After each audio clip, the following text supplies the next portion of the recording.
Hello दोस्तों। जैसे कि झारखंड में सीजीएल परीक्षा हुई थी, तो अभ्यर्थियों का जो जांच में साक्ष्य दिए हैं उसमें से कोई छेड़छाड़ नहीं मिली। इसको समझते हैं क्या लिखा हुआ है कि पेपर लीक मामले में सीआईडी की अभ्यर्थियों से मिले साक्ष्य की एफएसएल रिपोर्ट सामने आई है, कोर्ट को उपलब्ध कराया गया है।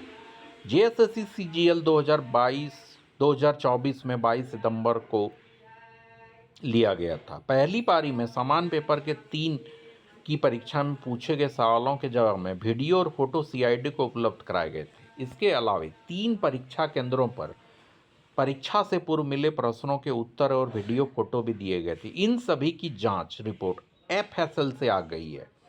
जांच रिपोर्ट चौंकाने वाली है। रिपोर्ट में बताया गया है कि अभ्यर्थियों ने जो भी साक्ष्य वीडियो के रूप में फोटो मोबाइल में दिए, उनमें से किसी भी प्रकार का टेम्परिंग नहीं किया गया है और ना ही कोई छेड़छाड़ की गई।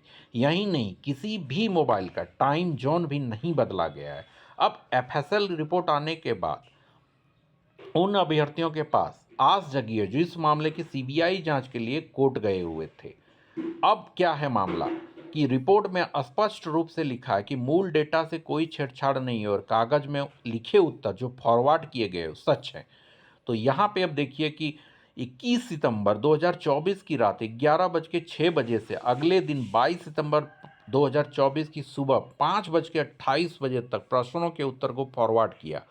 मोबाइल की जांच रिपोर्ट में बताया गया कि किसी भी तरह की कोई टैंपरिंग नहीं की गई, ना ही टाइम जोन में कोई छेड़छाड़ की गई है। 22 सितंबर को अगले सुबह 4:03 भी एक मोबाइल दूसरे नंबर पर व्हाट्सएप के जरिए प्रश्नों को उत्तर भेजे गए। वह भी एफएसएल की जांच में सही पाया गया है। यह सुबह 4:03 ही भेजा गया था। 9 मोबाइल में मिले थे 70 प्रश्नों के उत्तर जो परीक्षा में पूछे गए। साक्ष्य के रूप में अभ्यर्थियों द्वारा जो मोबाइल दिए गए थे उसमें 55 प्रश्नों के उत्तर मिले थे, जिसमें 18 उत्तर गणित के, 7 रीजनिंग, 4 सामान्य ज्ञान, 12 झारखंड जी के, 7 कंप्यूटर, 7 उत्तर साइंस के प्रश्नों के शामिल थे। कुल 9 मोबाइल से जो सीआईडी को उपलब्ध कराए गए, उन सभी को मिलाकर 70 प्रश्नों के उत्तर सामने आए जो परीक्षा में भी पूछे गए। आगे हाईकोर्ट ने इस पूरे मामले की सुनवाई चल रही है और मामले की अगली सुनवाई 16 सितंबर को होनी है।